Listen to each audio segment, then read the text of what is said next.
So I'm going to take you on a journey of my reading literacy, and it's going to start all the way back at grade 1. That's as far as I can remember. I'm going to take you time to where I didn't actually really like reading that much until my grade 1 teacher decided to bring out a giant red cart to show us a whole bunch of books, about reading level books, and she showed me Nate the Great. And Nate the Great was probably the first story that I read. And I think I probably read every single Nate the Great that there ever was. And it showed me that there is a mystery behind reading that I would really like to uncover. After Nate and reading every single book I could find in our school library, I went to the public library, and that's where I found the Magic Treehouse books, which were phenomenal and introduced me to the fantasy of reading and fantasy of life, and it was a great start to the wonderment of reading. After that, I found that there were books to go along with the Magic School Bus, and that's what I read. I read so many things on science and the real world, and I found out that I liked animals too, and I read a whole bunch of animal books as well. And I realized that I could also read stories that were real to life, and it was great. Then I had a history portion of the lesson where we learned about Greek mythology, and I absolutely fell in love with Greek mythology. I bought an encyclopedia that I think I've read once every year since I got it in grade 4, and it taught me that there were great stories since in the past, and good stories are eternal. I then started reading thicker books, and I moved on to young child books to young adult books with Silverwing, and I realized that books could grow along with me. I then found a book by Clive Barker called The Thief of Always, which has always held with me because it taught me the loss of innocence and the feeling of actual sadness, and it stayed with me for the rest of my life.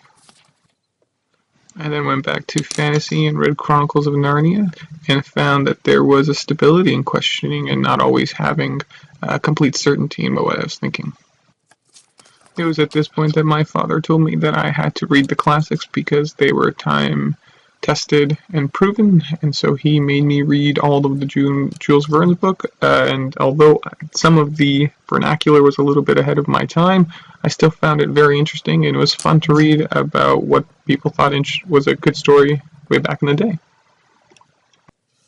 Then my grade 9 teacher made us read Ender's Game, and it taught me the meaning of life and how technology can shape us, and it was also my first experience of a really good twist ending, and that stories can really leave you ruminating for a very long time if they do it properly.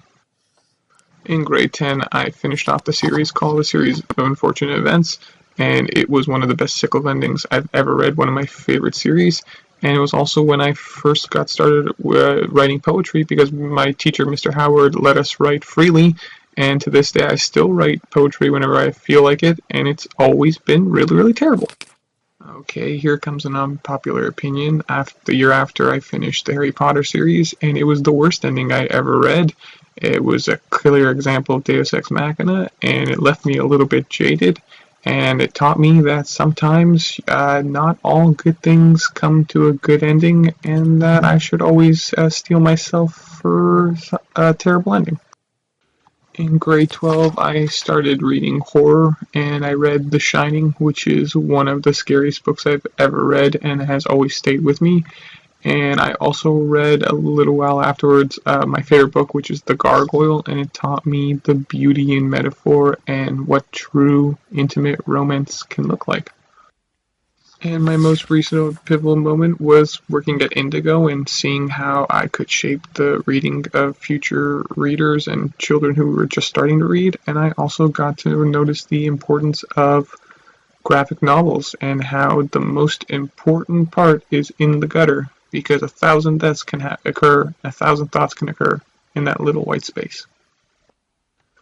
And that's my journey, and what it's taught me, even after doing this entire length of my literacy, is that it's hugely important. It shaped my life. I learned every important lesson I ever needed to learn from reading, and it's brought me to today where I'd like to do the same thing with my students.